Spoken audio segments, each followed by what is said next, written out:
ko bidurni kelen amatare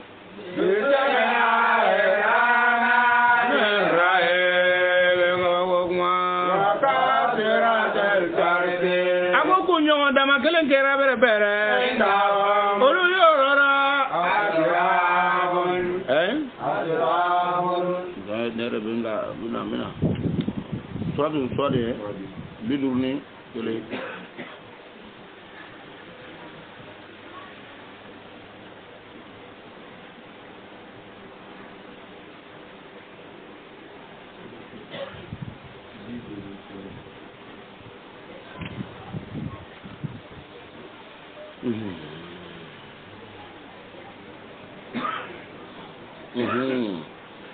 ako waga asirato le tarbe ako nyego mi to kelen ko me sora bere bere olu yoro la bere bere atera ba munu dakele be ako ni mi fleni e bere bere ni ko ni fene ye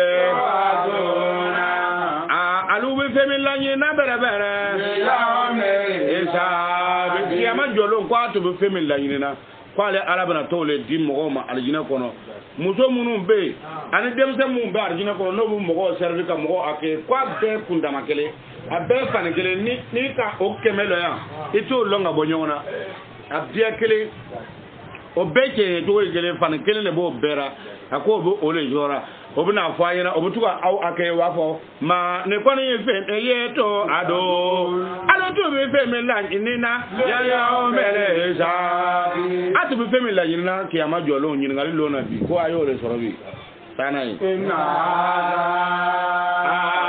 ano arjina do ma kan to de ina ama bo ni so baba mi no fleni e la re de gora ni so baba nunu ya no ka garzi ele ye akoy ka lo fosu yoro foy kon make lao ne so nu garziga nuna ay ko non ta do ya famu ako foy tara jazair sia abashali malika jazair leta ale fitini ale fa jazair adama wa jazair do musoro ya bra naka jazair do wala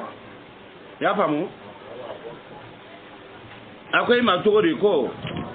arjina do na afora ka ba arjina do ne ba fa ko ina haza ako ni mi plan ne bara bara la re je ko na ni yanu ka garzi ele ma me na ba ako ma me na ba den ko si yoro fo ko ma ke la o karamo ko ga juni hayani ma oba ake atura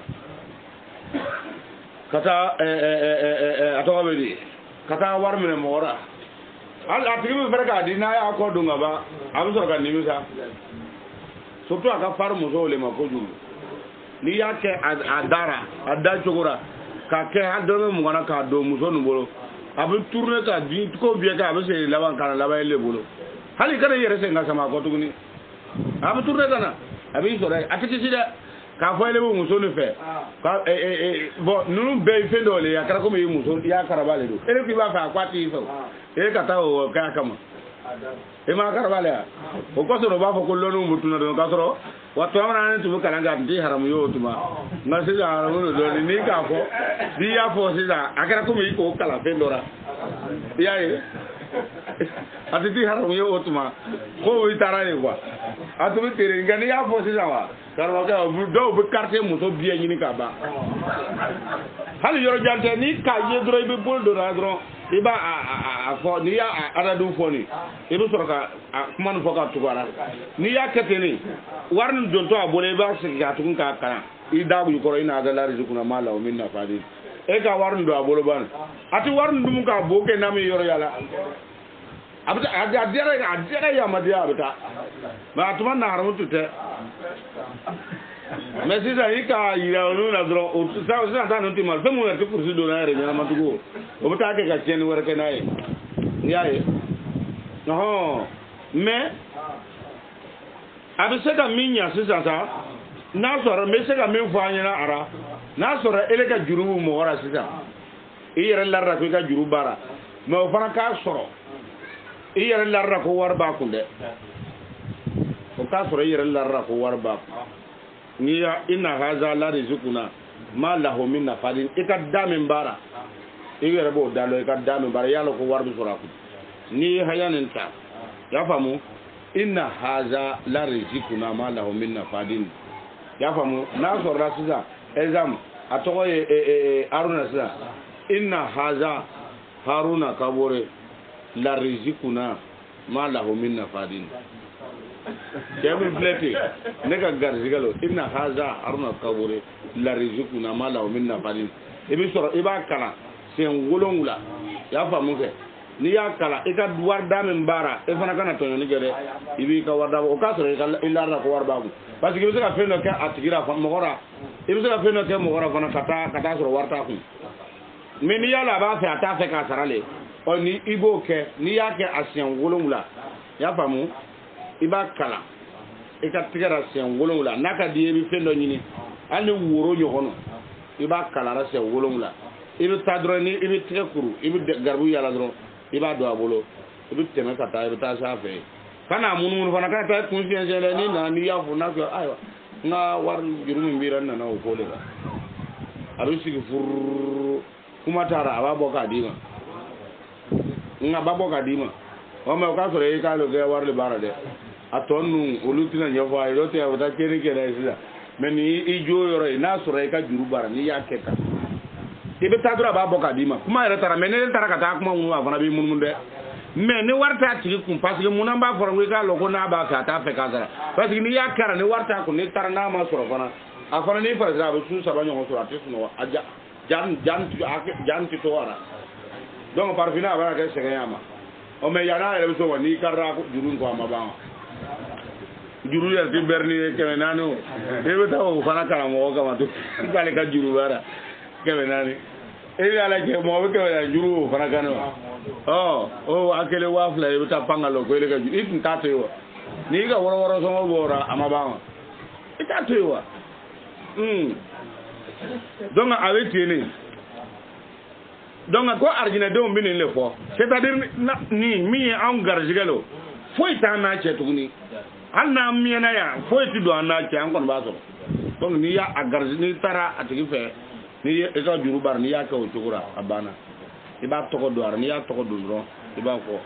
me do fana ba ake anasra don na o ba le ci sangale ka o ba le ci ne wa ga kan ka da du wi kata war mine mo fe edo ga warte ka kwa kana kuma ego black edo da warte o be sega je jogo juma donc nunu na korna ya nga farde abu ko yele ma ni chama gede mais tuma do be war kata war do mine ka bolo woni ga se vraiment de ali bina na sana ko fe ni ma bolo lo mo na mi gere go lo donc ka kete do kwa kana kuma e ta war kuma fa ya ba boka dima akana kuma elo ndate kuma rede de warñi olu bin le fo hada ako hada ni mi flani e berebere wa inna la sharra ma'abi akui kalo laban ko chejugu ya bana ta soro berebere le mo yada nu mo munu yada de arjina yirani nunu na minke ko haza ni le ma tu aduna alutu be femi la nyina le yawmil hisabi alaka kiyama jolo atu be femi la ina no arjina o fle arjina do mba fo ina haza oni mi fle ni bere bere la re ge kona ala yere le ya on garjire ni na ma me na fadi ago fosu yoro fo e ma kede da o arjina de mi le fo fo o bu soro kamu ko wa inna la sharra ma abi ago igalon ko laban ko cheju ya ten be bere le sabi munu tu ya dara dina no ma so ala ta ko laban ko cheju ga bi do jahannama o jahannama e bere ya tena anu na olu do jahannama ko nana ako fe mbaka cheju ya ke ale me olu ka la du ra bere ako ni mi fleni e alu ka ta jahannama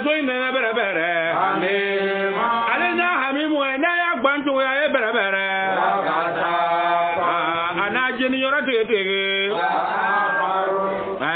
wa akaru ala ni jama kulu wara bere bere olu fana bona ko wakata don so wara kono nunu to yala ako furu nyo kene anoga furu nyo ye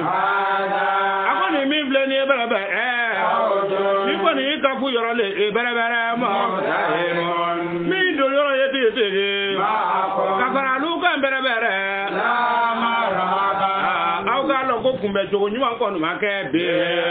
la marhaba ko idanse akoro le yoye nyame marhaba ko inna idanse inna jogo nyuma ako la marhaba kumbe nyoma ko no make bere be kumbe nyoma talu ye ajare me ko nana ika bonu no me no flani e solo ayo no kuru ko filika ta bere ana ayo kuru ko fili jane me ko nana ako kuma ye ka to yi alo jati marhaba nya fa nyira ngo kumbe nyon ma ya make be ko kumbe nyon ma talu fe ya tete alo jati kade ekidanga ni abere be e ka e ba ko kada mo do mo ayi ni kumbe ji uche juin ayi ko le bla onye ya donc aka lara ko mimi na ko ko timma ko nya ima ko na tara ko no ko na mundo jane mena mere ko be mi fo anyina wa fo le ko obukuma no be fo ko kumbe to nyuma nta o fe ya ko sabuni ka da muto mo ho ai di le bla onya ya famu aka mi bla onye abe mene no le o ko so korna ma ko wa ma to ka dimu li an fo se ko min kairin tajidu ho indalai korna mo le boywa ko femina ya bla onye herewra tajidu ho kwa bata ole soro indalai ala fe mimi na ogodo jo ya fa ko abese kalunu do be se to juma kan nyuma ko bara jibi ta do ma ha kere nyana mama so nga wara heke bo ka di mo ka dumo ata sa abo war bo ka wara ka to ka odumun to ka dumo ma aya ba ko adi ara ile na di jara ya tubuna ta tubuna ke ya na ka sa do semi ya mara maso do yere na keme na ndara fa bana ma salo olu bi esere ka wa fla soro amaso nga kebe nande mo ma ne na wa fla do mo ko warra e ma so nyele e so nyele do so na tu be abuso par yo lodo am nyongo ne grale dron boko ngara mo fana ka dumuni yoro e fanga fo ayele ngwa be sama shallahu amaba ka shallahu fo aka so be bo ko ro na ngo fo dron na ka min ya ti jogo na be se fa jema ala ka bla mi yanna na ka na ki gurani faje abu sunando e ko ko be sama o isarga me wula fe na etu fe ni si gurana ye e ma ba be sama e na ne ba dia ma ke so ma e be panga wuli ka ta elimam fe ko ka dugo kele kwa bora minga fata de ora ko sura ko yayi e ma me ko bi ta kira dia mala ni ma ta dia ma na yer na dia ma ke e bu ka ta ko ka dugo kele kashallahu bawore ni ndamara irerele okay ati sigora ni sigora we tawo ame o fitrimo wali ali ma fola ankara mo ora ami ya muso ire na le sigora kai ale be tawo fe kwa ka sisi diale ma ale be to do anyara akana le o ko gbati ere ko gbati je ko de batara kwa butu na longolo sufe o ti ama alhamdulillah wa e bu karmo ga usuna ndele ma te tadir na sisi ka do anyara kwa no ne karmo ko fana amre ko alaka bla mi janna kwa be shama na mara sigora ga ya mara usuna nyini kata karamo amta limam fe kwa ka do okay ko de planga fidao ke chenye kwa ati farraile ra e ma fidao le gayo ni mo ga yuma ga mo ya farraile ra ati farraile do me anti so ra de e ko o yi ka fidao kai ni do ba yire ko ikana yi de u be beti ima ino lutigi sara hanna suma do vono trabla mo ko radro o beta yirdo yala yir kasa bodo kana bla dara ko nana na ko kasa ka gbe sutana afeli be o ta wa fo ba asor dara do ere ba ke ngenne nana na ngwen ka so ka bole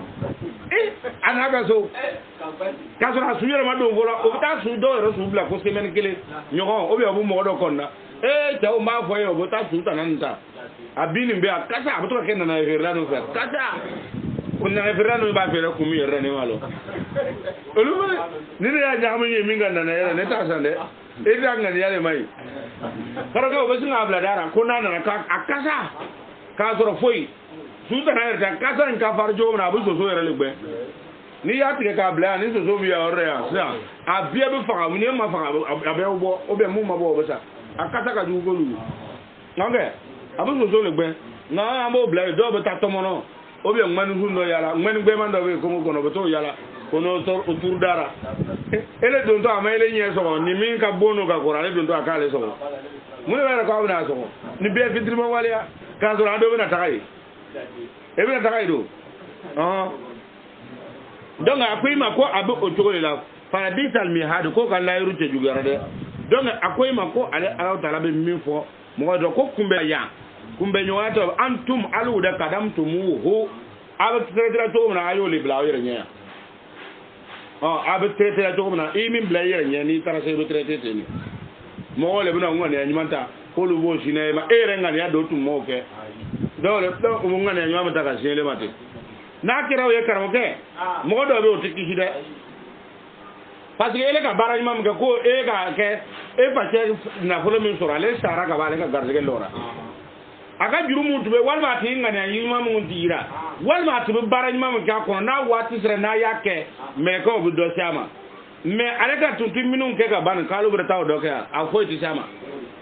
ale ka ngane ya tunu aka wat aga ngane ya bara sa ya tara soro la na wati sere na ya do ke mele ka obi ya fa nyini kai esi ka ba famna me ele tutu foi ka o ele ka ta exam sian oluba foi na to mna ko ni ka yiri turu ko ni mo ko sigira suma koro e ka e bi la ba ale ni o war ko ntikele nda o be saraka tu jare atu mo fora na tero ye e ka yiri turu mo ko tro ka sigira suma koro ibe e ka do sura barajira ni sara fana bana ngode nun tale na ka de o ta tigawa no lu ya te olu le ba baraji soro me ko ka baraji tu ka se lele ma de nun ti do so donc de nun ti baraji soro ele war nyini ka bla de nun bo baraji ma fe me ka baraji be ta ele fe ni mo mana so ka nyima ko olu ko fe olu ka nyima me ka fuya ika minke o be dima yiri tourni o ni de nun ya te ta nga ke de nun ya te mo ko be su ka sama ko baraji tu ka te fe lara ni sungurba do na nyogo nyina ko ro sufe fana lomina o fana jurum ka nga sema o tewa ako ko tise ka baraji yorta kanimbla ka soro galona ande ele sungurba na nyogo be ka kolon soko o ji mo ba boka mi o ba boka mi do fana tara jene yake kana ji boka tako o ji fana be ka jigwane ka boy kange ako ko ati sora o be ka jogo nyuma ele ma soko ni ya so na here kon be sema ni bone baraka nga sema donc depuis oro lay ba ko karmo ko galone tige ni tara ka bandron fembe fermina ni tara dro fembe fermina ko fe ko ite duguni ambe fembe ke atisei mais croyez que oluba mil ko abe sei atisei abaraji tise oluba na parce que yake o make ala kama o yake ko ba dirani le ma baraji mbora amase sara amase adoti sei kana olubu to fu in rati no ni mo ma so ka kalu ko amake ko re do be halim mugwa ni ya yo ba dira garuma faka do ka olu fa jesu le olu ma do do re kama ala kama kai golo ni mo ma na so ka mu andele suwe e be ta jare mena ko e ka nyima minge o tike o ba ko rafo jo mena le ka mo na bo di ja manga na folo bo do jare me kono ka soro nyuma ke ka nyuma ke ka heji ke ka bara nyuma ke war kono asara de nya ta ka bodde ni maki ule yele nai anolo na nyamol digi tola ka ngata jana mena ke aka nyuma kena ote okay to mi sur do rabe o mi sirin ci ga boy ka yel maka ka bodde ni o bebe ke ay le tialo e ka lu kono no le fara be do soro fon na ke ado halo ti mi sirin yera ci o ba modifier le do ka photo bada wulia amelia ka jouer lumière do alera ka wodo so ka climatiseur do ala ka porti do ara ka nalman do yini min funnu no ka lo adara ko gurubra okay o nalman do yini min funnu no do ka alera o le gurubra le ay ba lo le ka nye wusu ay gurubra ka burger burger dem sen jenu se belonde o ko ba lo e tindron dem sen fitini mo mutlo ngani o bo le baba no te ba fu yina o ka dem sen se belo mo bo kan tigele ko mutlo o bo fa kale de do gurubra do bugo de yina dere ko chenji na mo mele ka farra petini ngam bugo ora no te atega no ka tem mbayi tem bisi quoi ay tem bisi sien kele ka chebe moto tullo te parking na tai che bisi ka be sai moto mi be abo moto den wa fla bo a pira moto na moto be warakata ka de fato yone na na wula ka lo fa ba kun keto a do petit tunna mo woje amaye ngoni di bele fa wadu ngoni di bele fa nga ya kaza giyu akuman chini oh ane mo a badere je gele ka giyu je gele ka oh katunu ah gogra fa ekran vete na petinu atite men gaun amade la tibu mawo nglonga bo faale de o ko boye wulu kon boye me yaro la bu ka e ko baye e ba yo dro murde ni ba ku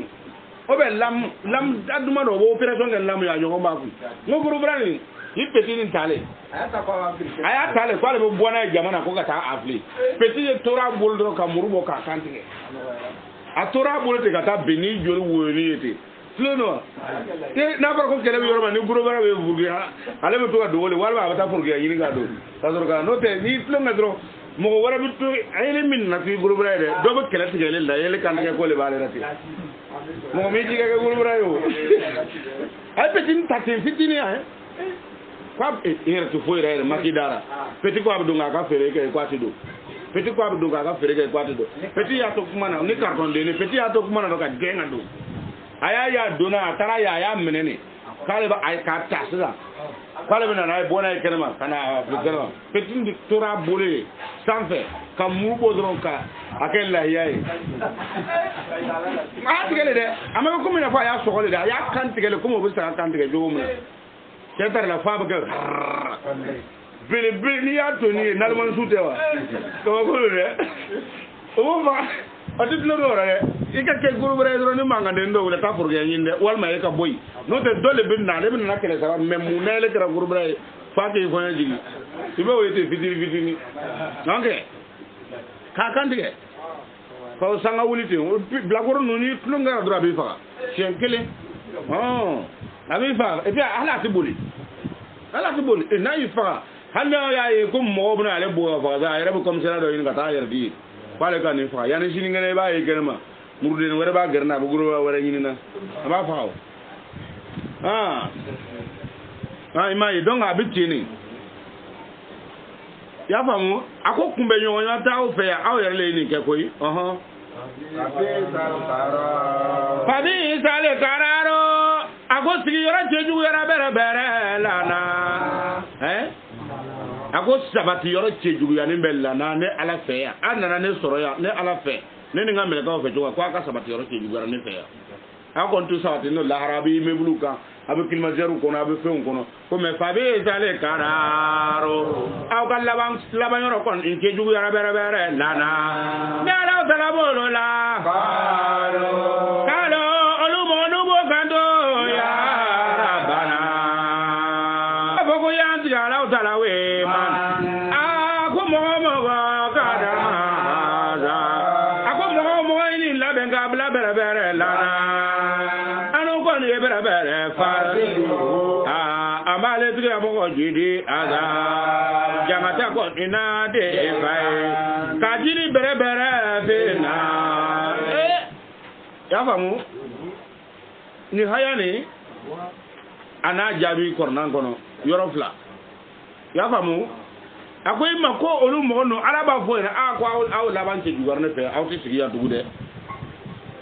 o fana ba fo ina ko man kadama lana haza mo fana ni labe anu wiya jane me so kono yara faziduhu azaba otigi ala amani ni ko tigi jidi ajaban jangata la di faini ka di ifan ka jidi ko fla o be fa mun fo ko anga karamo ko mun ya fili quoi ka sore yere bena do jaare ko karamo ke yere be do yi o ko ala ka karamo ke ta multiplier otigaw e fa ta ndal mo yane o fana bu fara ga jaare so ka e fa ta multiplier na be tene o bo le fo yina o ko so ni dona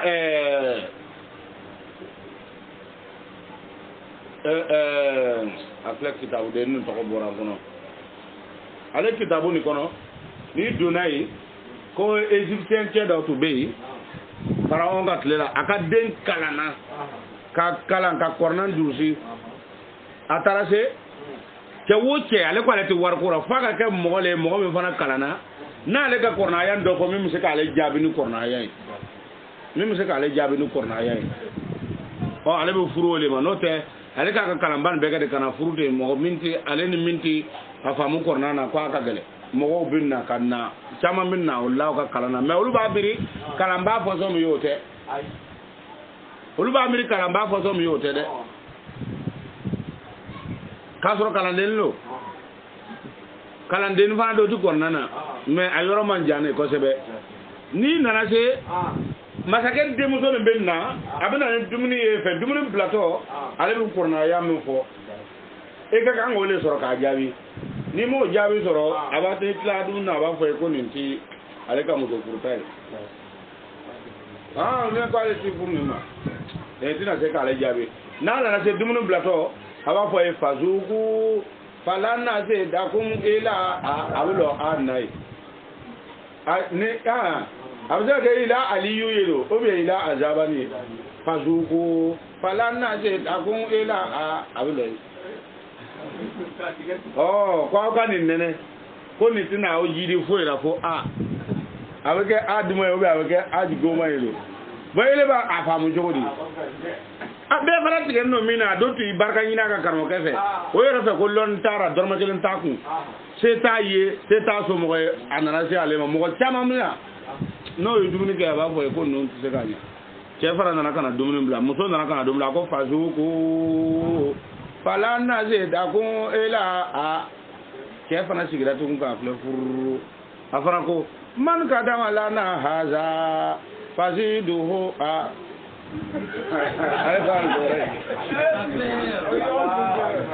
kɔrɔnaya n'u ka ɲɔgɔn jaabi don a tɛ suran kelen a tɛ fan kelen nka cogo kɔsɔ la cogo bɛ yen ale fana lɔra k'a filɛ furu a muso nana dumuni bila dɔrɔn a ko faso ko falana se dakun ela ni fana y'a filɛ furu a ko man kadama lana haza fasiduhu donc a ye n'a taara laban min na ne fana t'a b'o ye a kɔrɔ ko di ko aw ka dumuni nɛnɛ a ye nin nɛnɛ aw tɛna n'a ye nin nɛnɛ aw tɛ jidi ni foyi ye fo o nin sa a bɛ kɛ azabu ye ou bien a bɛ kɛ alimu ye walima a bɛ kɛ aliyu ye o tɛ wa mais n'i y'a nɛnɛ ni ele ma se k'a jaabi a bɛ taa laban azabu le kan parce que i m'a sɔrɔ mais n'i sera k'a jaabi a bɛ taa laban aliyu le kan o tɛ donc a bɛ lɔ an na technique fana y'a filɛ ale fana ko man kadama lana haza ale fana ko mɔgɔ min ni fana ye nin préparer anw ye mɔgɔ min nin fana préparer anw ye fasiduhu o fana n'a y'a nɛnɛ n'a taara kɛ goma ye o tigi fana bɛ taa laban azabu le kan n'a yɛrɛ ɲɛna fana a bɛ kɛ aliyu ye muso ko ale cɛ ye ɲinilen mɔgɔw ka wuli ka mankan ci o kɔsɔn n'i bɛ kɔrɔnan kalan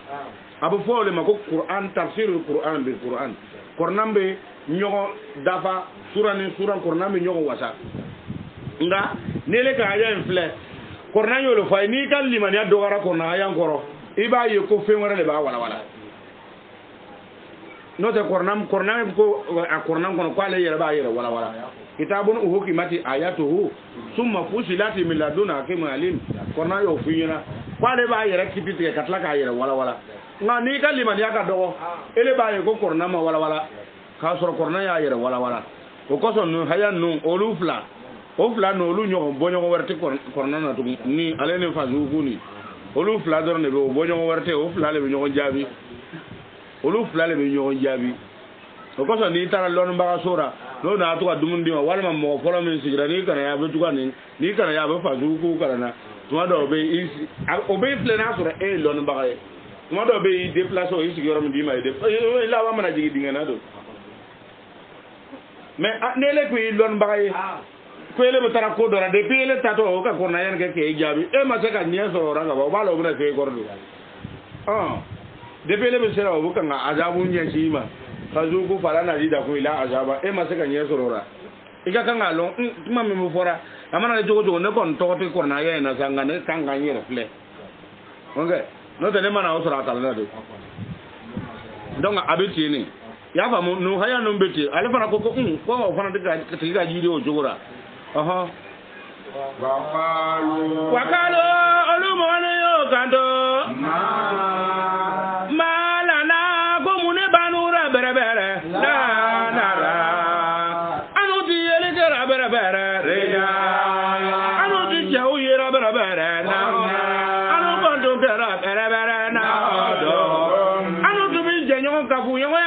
mɔgɔ minnu ye diɲɛ so in kɔnɔna na mena la asira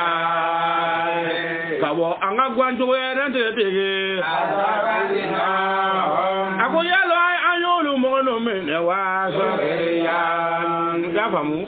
a ko n'o taara don janɛmɛ kɔnɔ o bɛna to k'a fɔ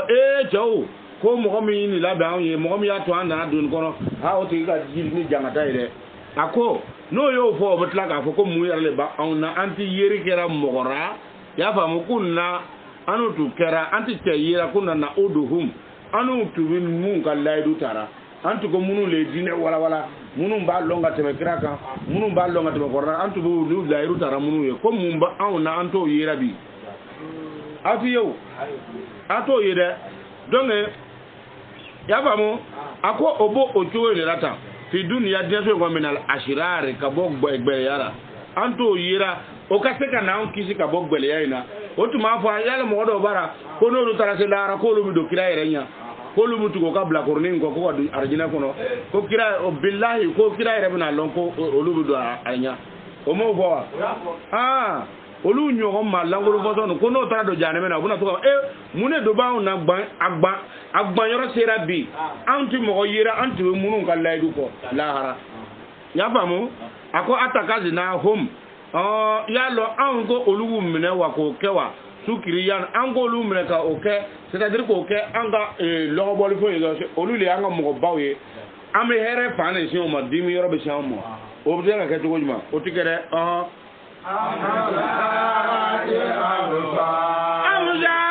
ka tele abosaro ako walma ne ka nyina yele jengane be wa ne ka nyina yele dununi be ka bolo ma wa enna la kon ako ga lo jen kon kan kon ngani be ako enna zalika ika boni mi bloni e bere la ha ko ni boni jen e bere la ka so mo olubi kuma se ka tu ka ke ala nare mi janeme mo kuma se ka tu ka nyongon kele boy de ele tuma fo kiga karmo wala ko ilan bara fa ngata am fe anima aduka di yanta nga se fujayira vraiment walma ne tika mo do yoro ndora mbaraka yo ya tigi mna ka tu ka bugo akon tum bonu ba le ma walma ne nyele yin so c'est dra le fe olu gon mi bugo ina meni ti bugo kwa aka kanga no olu boni ngono o ma bu ka bla ta olu surna nyanga ta se ni min bara mna na ye kira mi yere kira ko kira kwala ti mo surna lara kuma ta awma ya famu donc abo chogole la ako bo le foko walma an tum bi yoro na sisa sa an ga nyina yelle jengra ka bo ma wa o bu famu na an to re tu wa be munu wa ko lu yere ma lon fe yaye ako no for do taka samo ako kele be kuma se ka kere ala na jani me do mu kuma se ka kele ke ko ya drapul galgi afo mo ye bere bere ako inama agalon ne muhammadu mi fleni bere bere ana agalon ne muhammadu ko ni mon zero nana kana lu baba ga din so in kon nana ko tiri wore make la e muhammadu na kumba be fletu la ilaha illallah o gele ne tiyawa kwale nana kana aw baba ni ko fe ale ayira ko wa ma mene ilahin aw ga lon ko tiri wore make c'est-à-dire ay tamyiz le do rasuna akora le yewo ne nana kana aw baba bi anna la ilaha illallah alors ma ay tamyiz do ramike ako aw ka seriya ka lon wa ma mene ilahin ka lon ko ala kelen wara te tuguni ya famu ilallahi fo na gara masaba ingele ye bere bere alwa alebe akelen bera ale ka haru masai akelen no wale le ka haru masai alebe ko kara abu fa ala le ko karaba nyana mamna alebe ko karaba fa ale le bo ga ho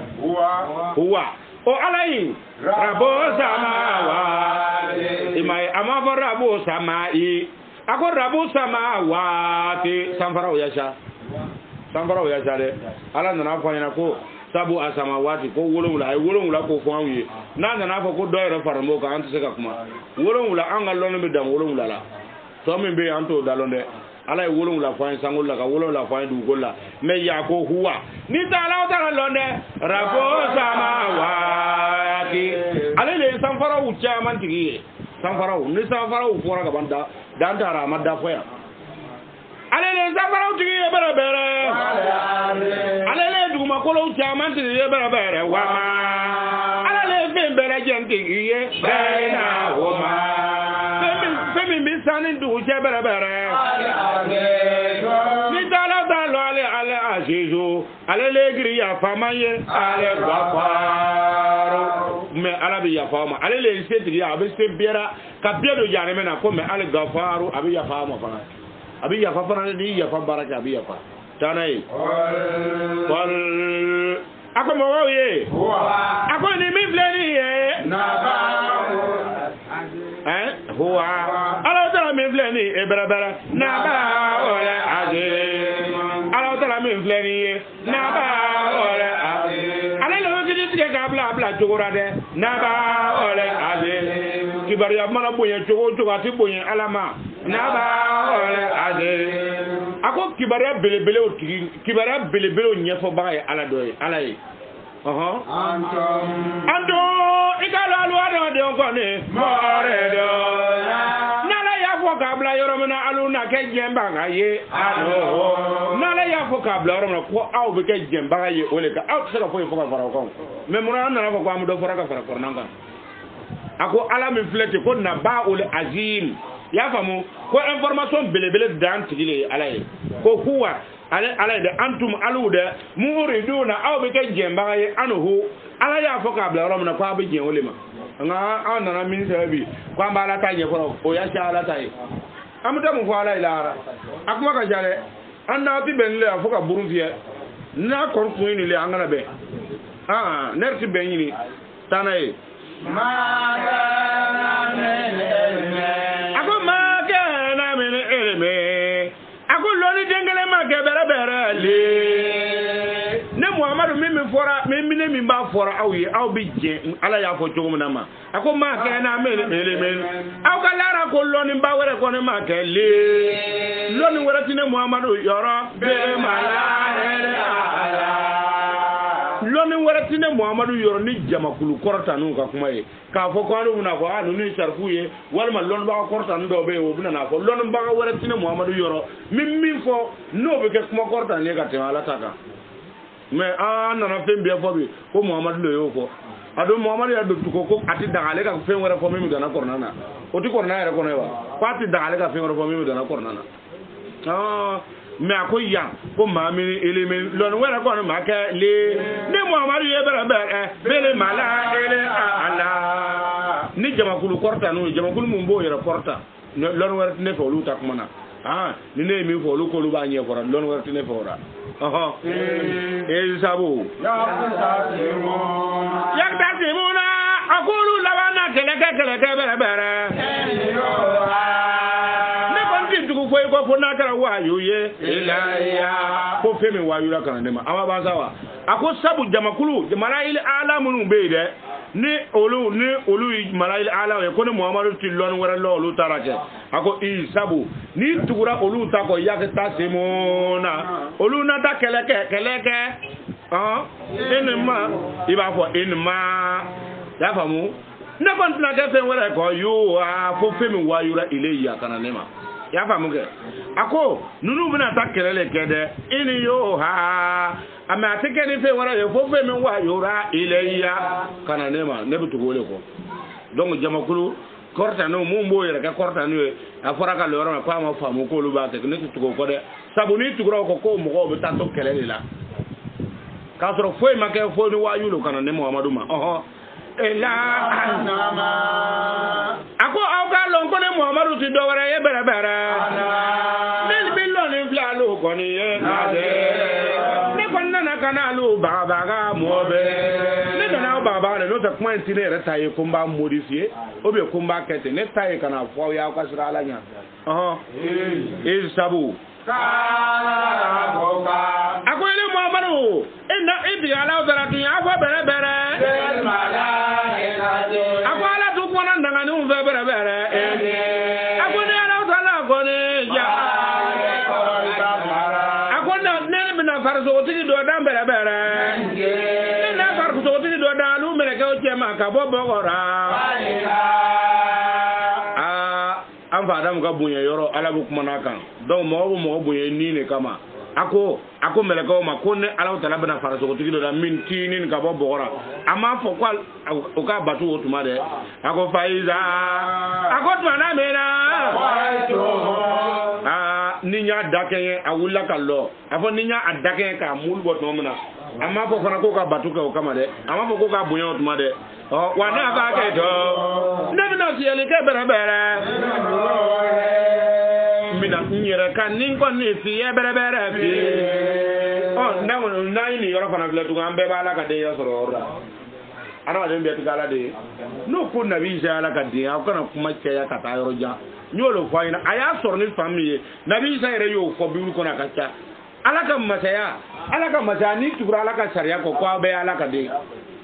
me yando ambe mabo adam le rawa ako meleko ma ko ne na farso tigi do da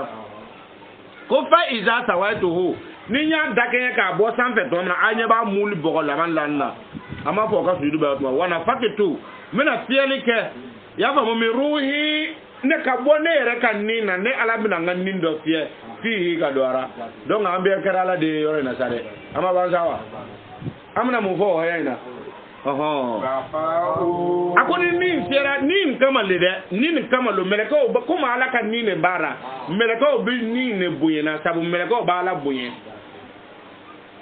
est-ce que aba famuna meleko kanga ala buyen donc ala kan ni nyo bo le buyena suno bogo inte to amna bogo la man lan no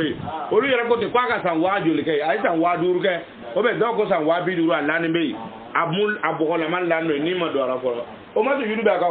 ngo to bitama do ma ko si tanaka nyengene ka kan ni bia be ni bia de sabe do ko si tanaka daji to aka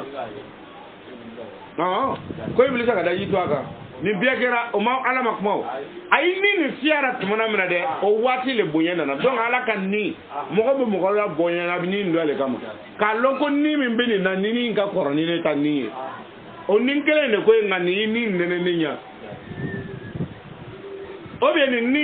ni fen chama mbora kono ka seka bien servi donc kanga bonyo kama ale ka ni abe ala ka ni ne koy mene ka ni ka développer ma se ni ka développer ma ole ben na ni maître bonye ani nyamo ko bonye no to ni ngele ne ba mbera do ambe kanga ala le bateau ite mais ni kan ni be sera ka femin ni supporter obi min fo ma ka min kara ba ka supporter abele toni mo ko to ka be ka kurai ta ka ala ko min yefo eta sera ko ke donc i kanga respecter ora no te ni jeinu obi ka ta ala america to wa ni atu be se ka o dabla ka ta do ma ni ngera ala fele e ka kanga respecter ka ibi lo horma do soro kono ka ala soro okoso ala ko in kuntum tuhibuna Allah fatabi'uni yuhibbukumullah rasulu mi yaka nimbla kaka baraw bla kana dine nyafo anye kunna ko mbala kanu fatabi'uni abtugu ne muhammadu le ko yuhibbukumullah no kera ala be soroka o kanu ele ku ibala kanu ko be sella muhammadu mi dine yirela ele ti muhammadu respecte akomandi ala fanati ka selife atika kalanfe atika sunfe atika jafe ima amanga kuma yaga defo barade wala ma fowa in kuntum tuhibuna la na ko bala fa yu fatabi'uni abtugu nele ko yuhibbukum la na tugurane le ko ala be sorka o kanu wa yastaghfiru lakum dhunuba ala be sorka o ka jurumu yafa istilla ka sunka jabo ka kornan kana ka fembeke na niti karamo mi ikala mi ga karamo mi nyamo ni ta bunye ele ka respecta ka ika suyi fuye ika jaga fuye ika seli fuye ika heji fuye no ta ma bogo na ko abu muhammadu kan ko ka selde na ko abu ala kan ko ka tugale ko no kera ko ala be sorka o kanu na la yi kanu ita bara mi ka ala be sorko lu do ndara mais nala mi kanu gaba e ka bara ni mani nala ma ta ru fe no bo ala rawa adu ababo e ki du fara yale me de ka mo chama be o ka seli nyena sun nyena jaga nyena o ka karamo do gale be ta no e jana mena e barata ala kana o ka fitrimo wali de mbo fo ye bi ala kana o ka fitrimo wali aw ka karamo na yo ye yoro han na chena wal ma kara fendo e femi mani na ye kofe ay kuma ne fa ale ka tanu be kala ni ya fa muke donc abitini ni ala nana ka barake ibi bamba ka son olema ya fa muke ibi bamba ka son olema nele ko iti so ma ole ta kenka ole bina ke takiye ale ni barakolo ye mɔgɔ fɛ donc min fɔ an ɲɛna dɔrɔn a bɛ banbale ala kana aw kɛ fitirima wali ye dɛ ala kana aw kɛ fitirima wali ye ne kɔni n b'a la dare hali bi ala ka dɔ fara ne ka cɛsiri kan ne ka kalan kɛ karamɔgɔ mun fɛ n ka se ka togo bonya n'o tɛ ne kɔni b'a lɔn ne ka dɔgɔyama ma se o ma ne n ka dɔgɔyama ma se hali sini ne ni n ka karamɔgɔkɛ ka di tuma caman buran ye ne tuma caman o n'ale kɔni bɛ ɲɔgɔn wele ale yɛrɛ kɛ man di ka ne wele te fo ne yɛrɛ y'a wele ni n fana y'a ka appel ye dɔrɔn n b'a lɔn fana yakɛrɛ so an bɛ ɲɔgɔn wele tuma caman a bɛ ne wele yan o bɛ ne b'a wele a bɛ ladi a bɛ ladilikanw di yan an b'an ka kalan kɛ ɲɔgɔn fɛ mais ne taara sɔrɔ an ka sɛnɛ kɛ ka foro kɛ ka fɛn fɔsɔn bɛɛ kɛ ka ɲɔw susu ka fɛn bɛɛ kɛ ka lɔgɔ ɲini ka fɛn bɛɛ kɛ an ka karamɔgɔkɛ fɛ ni n tɛ gɛrɛ dɔ ye n bɛ ban do mais hali sini ni ne y'a ye n b'a bonya mais ni ne tɛ gɛrɛ dɔ ye n bɛ ban n bɛna fɔ n k'a ye kalan kɛ ne fakɛ fɛ n ɲɛna o tɛ wa a bɛ mun de ɲa a tɛ foyi ɲa ne ka wale ɲuman dɔn hali n'a y'a mɛn ko ne nana bugu a bɛ n wele ou bien koden dɔ bɛ hali ni ne man kɛnɛ sisan ɲɛ wari kan ni ne k'a wele n ko ne kunkolo bɛ n dimina dɛ a bɛ nin semaine nin bɛɛ kɛ n'i farasira ni sera datugu ta a bɛ kɛ komi a ka boli ka na mais mun de bɛ yen laban farancogo ɲuman o farancogo ɲuman o mais alhamdulilayi kɛ an b'a la tan dɔw la donc bɛɛ n bɛ min fɔ a ɲɛna bɛɛ ka banba ka kɛ ten parce que garibuya n y'o de fɔ a ɲɛna n ko garibuya fɔɲɔgɔn min bɛ garibuya la ni min ma garibuya kɛ i t'a dɔn diɲɛlatigɛ kojugu garibu bɛ sɔn a ma i ɲɛ b'a la k'an to garibuya kɔnɔ garibu bɛ sɔn diɲɛlatigɛ kojugu bɛɛ ma mais ka mɔgɔ minɛ k'a faga bɛɛ a tɛ sɔn o ma mais o bɛ sɔn ka waliya kɛ min bɛ mɔgɔ faga a bɛ jigitigɛ dɔ la i kɛ o kosɔn tant que ne passera garibuya kɔnɔ ka ban i bɛ diɲɛlatigɛ ko o ko lɔn kojugu la ko ne y'a kɛ ne b'a fɔ ko ne y'a kɛ sabu ne ye fɛn kɛ min kan e ka fɛn kɛ min ka jugu o bɛɛ garibu kɔnɔ ka jugu kɔrɔkɔrɔla le dɔ bɛ a jigi la bɛ fɛn kelen min kan garibu bɛ taa tiɲɛ a t'a duma a b'a tiɲɛ nin jigi bɛ tigɛ o bɛ kɛ dɔw yɛrɛ b'a sababu ye do garibu ka tiɲɛ kɔlɔkɔlɔ do sunguruba bugɔlen tun b'an n'u fɛ sunguruba bugɔ yi jɛn ka taa bolo don a budara an tɛ b'o kɛ aw lamisa ko bi ɲɔgɔn sun bɛ ten aw bɛ muru min yɔrɔ a bɛ taa cogo min n'a ka min sɔrɔ a b'a bugɔ ka bolomanden don a biyɛ la an ti bi bon ni ko ɲɛnama dɔ de ye nin yan ok an ti ka nin tɔn bɛɛ sigi k'a kɛ komi an n'u de bɛ sariya bɔra la ko ala ko jɛnɛ ma ɲi ko a b'a kɛra k'a sɔrɔ ala yɛrɛ m'an ci mais n'an y'a filɛ o kɔnɔna na est ce que an tɛ jurumu sɔrɔ an bɛ jurumu sɔrɔ don an bɛ taa bugɔ k'an bolo don a biyɛ la cogo di a waati yɛrɛ ti muso ko yɛrɛ fana dɔn garibuya i ti ko garanga b'i siɲɛ fɔlɔ yɛrɛ ti wuli a b'a bugɔ k'a bolo don a biyɛ la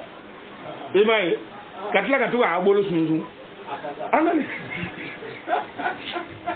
ka nin biyɛ kɛ ka tɛmɛ garibu min sɔn ko biyɛ ma o kosɔn ne yɛrɛ kɔni ne bɛ sɔn ne b'a accepter n'i ko ne ye fɛn o fɛn kɛ c'est à dire n m'a kɛ o de bɛ na ne kuma caya ye sɔn n y'a kɛ mais an bɛ yɔrɔ min na komi sisan an ko nin a ma ban wa mais n'i ko i m'a kɛ i y'a kɛ i y'a kɛ i m'a kɛ i y'a kɛ i m'a kɛ o ye kuma wɛrɛ de ye a bɛ tile kelen kɛ ale la yanni a bɛ taa bɛn o ma n'o ko i y'a kɛ ɔhɔn tiɲɛ don i ye min fɔ ne t'i sɔsɔ la mais an bɛ nin de la bi ni biyɛ bɛ tɛmɛ yɔrɔ dɔ la mais an bɛ nin de la bi ko nin a ma ban wa mais n'i ko i y'a kɛ e bɛ i ko i m'a kɛ nin ko i y'a kɛ e ko i m'a kɛ a bɛna kɛ de a fɔ e ko n y'a kɛ nabi musa ma ta sɔsɔ don firawuna ye kuma caman de fɔ est ce que a ye kuma kelen de fɔ wa fa'alta fa'alta k'a lati fa'alta wa anta minal kafirin a ye k'a seya a bɛ kuma kolo fɛn fɛn k'a bɛɛ nabi musa ma sɔrɔ a ko oui a ko inni fa'altuha izan wa ana minal jahilina a ko i ye fɛn o fɛn fɔ ne ye nin bɛɛ kɛ ɔ mais n tun bɛ nin jahiliya waati de la sisan min ye nin o de ye nin ye a ma ban wa dakuruɲɛ kelen a ye mɔgɔ faga dɛ a ye nin ne ka a bɛɛ an k'a bɛɛ kɛ tan ɔ mais an bɛ min na bi o de y'o ye a bɛ ten de kuma b'o yɔrɔ de nɔfɛ ne yɛrɛ yɛrɛ tɛ k'ale da yɛrɛ ka mɔgɔ sɔsɔ o la a dɔn hali sini mɔni tɛ hali sini dɔw tɛ fɛn fɔra a ma ko a bɛ ten a bɛ ten a bɛ ten hali sini o baara ye ale ma bɔ a la fɔlɔ an b'an ta daminɛ an k'o kana fɔ a ye tɛmɛ n'a ye cɛw n k'o fɔ de bɛ fanga di an ma n'i k'o fɔ ten e yɛrɛ bɛ to k'a ye hali bi ale n'ale bɛ fɔra i bɛ to k'a hali bi ja mɔgɔw bɛ n kɔlɔsira han n ka bamanan na ya dɔ la a ma ban wa ee karamɔgɔkɛ a ye fɔra kɛ cɛw an ka taa n'a ye a ko n'ale nana Ibilisa an fa Adamu n'ale nana a ka nin fiyɛ ka don ara tuma min na don a ko fa ka alu bɛɛ lajɛlen ka bɛn bɛrɛ bɛrɛ sa jɛde alu bɛ to ga sujuru be lahu abi sujuru be nini note a de ba fora ko en ko kale ko basaran amalo ko fendo lo gabawa kale bina fara so ko alona ko fendo ama sujuru be yo tuma anana dake sujuru ma ba yo tuma ni fiera to na de donc faka o lahu ni nini suju ebi nini bubuena aha fasajada al malaikatu akun nanga nu bela jeni sujuru be bere olu kala ngale bela jeni ajma ona o ka kuni jama eza fona gara iblis akelenye ma fa ngo yere bonyelo ala kan kisi yere boye ma de ima iblis ya damna to ko ila iblisa o antura to le iblisa ko fona gara iblisa ye mune ya to akara wate ta ke bara yere bonya ala kan kisi ole ma ile lillon to be gatla ne bu do ko adi mo ma na ti gere te re ko karoge na ya yere korsi do ki yere korsi ki yere lakanda nga yere bonya ala kan kisi ama de na le sorra mo war ni yere bonya sorra ka ba ni mo ni yere bonya bara mo bu kuma be akware ti so ile orge a yere ma kat ibi dira ta pembe la do so ma ko jugura parce que ni yere bonya bira ka ba ni fewu fembe na ele ba ko le bina ke doga ma fewu fembe se ka nyete ga be so ma halli usule bu boye be so ay ni fa kan na mo le wuya yaay ay rabu wardi do ko ka ta ku me ka fa ka ba akan na se ko abuna abuso fembe ma mena le ti mo wara ka ba wa ka dan ko jogo ko lombara ni yere boye te ka ba wa na ya la de jogo nubu na bla meni yere boye be ga wati men to amana na kwa ma kwa kala ni ka wati la ba ye kunna le yake ko jabu ko do jabu jama otumale ima bla ko ro yewa obite abi jama otuma ko ka gorote ele bu ka fendo le ka to ka fa ka kana ke ale to le lo donc iba do re dar kwa kana ke parce que iye ba le ayere ka boke le bara wole be kuma fe parce que nalma ma na betini nalma tabi chempe minake ni yala tabi chempe ni ma alla ale darke ni kibina taken to ni fa ba fo ina kwa le abana fo kwa le kumbe to ko sorora donc fika kana attaque ne ko no fa de ba fa le ni dabla ayer le bi darra kana ninke ka so re bi nyena le ma ako ila iblisa fo iblisa kele mune kera wasi take bara iblisa ya yera bunya wake ene kwaso iblisa kera mena ka yera bunya ne kwaso iblisa kera kafiro nyolo fa yera bunya kafiriya boro le kono hasidiya boro le kono janeme so boro yera bunya le kono o ko sala ba fo la yuhibu kullu muqtal al faqur mo na ka na ka gbele kwa ka min dabla abele kwa le ba ta jugu sa kwa ka ni ka pa le ba kete akoy ma ko ole mo ka na gbele faqur ko wa waso bagalo ayo ya ba yere waso ne le ni ke ne ne tumane ka tiketi ne ne tumane ka tiketa faqur la yuhibu ala kwa le ta fe iblisa lo me iblisa ngol lon tu bara kornan lon tu iblisa rawa ngati bi mel ka ole kala atubu bla mel ko yefe ka dina dirije no yo ne kala ndara wota me yere bunye le ya to aka kala en kera mayul aka kala ne mayetu ni kala mbira ni yere bunye bira ka ba yeti men kewa akerera de o ko to ko iblisa kera ko iblisa ya yere bunye ko so iblisa kera minale kafirina ka bo akera kafiru do kala ala dara ya kan do bere ya ebole so ako ya ele iblisa we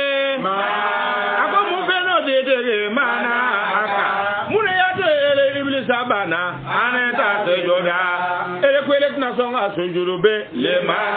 ele na so nga so jurube fe ngoni ala te so ne ramanu masa efe minda be yadi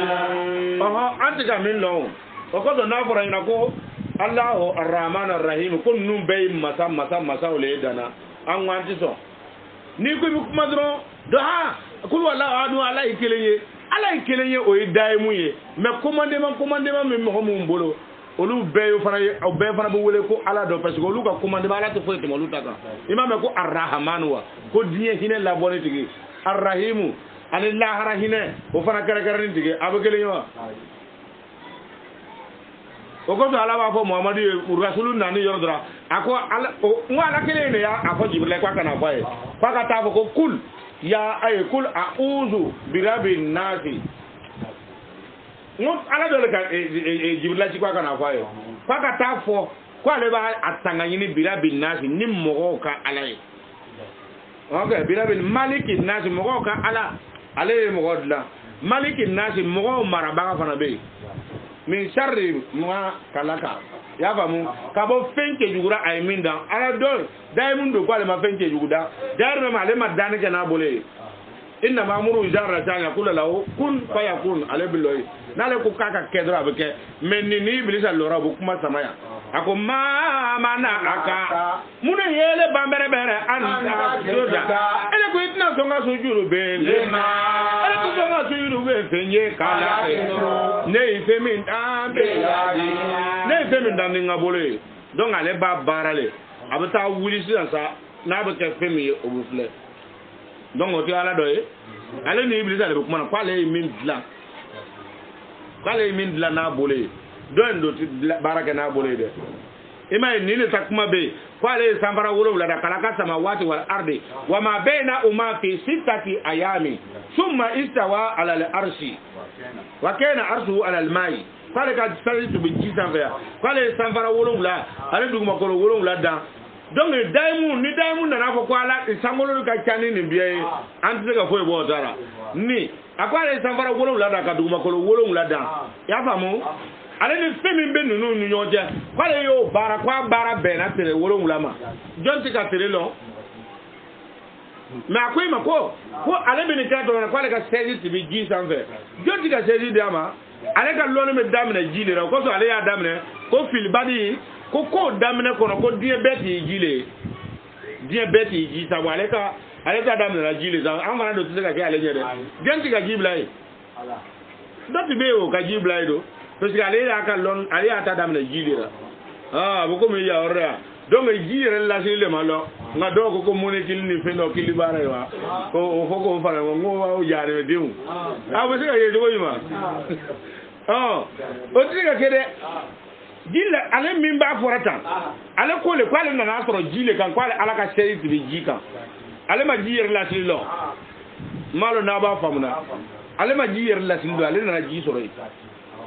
donc na ya fle ala ka masaya dantara ole o yoro le la no tala min da ma kan livre kono ya dambora o bebe kalanka longa ba na la ko danta ale ka kornan lon naw kwati longa ba na ala bana ta amuna lahara ni yoro min tara kiyama fo ngo yoro min malo yoro ana gwa nyora de ani mi ka kana mi se ka min longa ba o be di ama abokala donc ni de amu manka min biya lahara ni munumu amba lelema anda no woro ele ya famu me ale masa kelengele fana tuguni ale tegira tugun ka meleke woro di komane ma meleke do bolodo ni meleke do ngo fana ala dole meleke mi ni mi ngale fana ya kam maraba barade woni bale bolo ramanu ma ti foi fo ka temale kan ale fana ya damana ala ye abuko ministère bu jomuna président na de jon foi da fa ka passer ale fe ya famu mi ka kan sanyi jigi o fana ya damana ala le barade won bale bolo ale naka projet dana nunu bebe kata o ko so abata nyon soro bi kono ani kono do kemena o bi nyon soro ko daimu ale be o daimu ye femma ale ma tuma mallo alera men ni yere ya yere ka tuma fo ko ale ala dana ale ka sey tibi jile sanfe donc ni mo sorra ko ba calculer amta ga wati do soro ka fo ora ko ale ka sey tibi jile sanfe nga ji ko fe muneti be yani ji kana ale sera ka ji lo dole ka ji to ko kala alera ale nana kana sey lo ka sigi ay bara num be gatle wolo la ko ale sorra ka ta sanfe summa istawa ala al-arshi asorrakata kambe ale tarakata isigora ka ale kan nino ale ya tie ka do auna ka commande mando de auma kum commande mando ta siraka de ale ma tugumuna ale ba am be mara jogumuna du golo tambe ala fana bonu gora adama de ne fana be fembe mara ika fenja tugo hanna ele ma seka maîtriser la idée mona na maîtriser adama de ne mona abata la ba olule fana bolo okay abitini ata yaye ayi nabi ayi anyiniga ako mune bele yerala ele ma son ka sujudu be fenye igiti sujudu be fenye ne fe mi danim bolo don ta ala fe abto ka ko bolo ta ala fe ko se ta ala fe donc min bi kuma na ni fana o grade ndole anta ala anta dina danu bole la ya famu ako anta ta ka barta ako yalo ele iblisa ele ba ka ki yara bonye wa wal ma ele iblisa kera wa ali aw ama bansawa ako iba fa ki yara bonye nele ma wa walima ekera minale alina munum be an sanfɛ mun mine sanfɛ mun be sanfɛ mɔgɔ ye i kɛra olu dɔ le wa an b'a ɲininka sa wa mais alu yɛrɛ fɛ jɔn de bɛ kuma na yan sisan min ko ale bɛna an fa Adamu dangolo ale le ye Ibilisa ɲininka et puis ni sujuru bɛ fɛn ye ne bolo ye min dan y'a faamu asak barta o kuma yɛrɛ bonya le wa am kunta walima ele kɛra minale alina ele kɛra o mun be sanfɛ e kɛra olu dɔ le wa on na olu dɔ le o tuma na ne olu le bɛ se ka fɛn fɔ ne bɛ min fɔ olu bɛ baara kuma taara mais ni t'olu dɔ ye tant que ne kɔni ye olu fana e bɛ ne ka mara kɔnɔ yan i tɛ se k'i yɛrɛ bonya ne ma a kuma n'a fɛ o yɔrɔ la k'a tɛ se o tuma na ele b'i yɛrɛ bonya le bira wa am kunta walima ele kɛra minal alina walima ele kɛra mɔgɔ kɔrɔta ni gradeni dɔw le ye wa gradew bɛ o kala Ibilisa ko a ko ne ti mɔgɔ gradeni ninnu dɔ ye dɛ mais ne ele kɔni ne ye ne dilan ele bɛ ne coiffé mais a ko ana ne Ibilisa fana min filɛ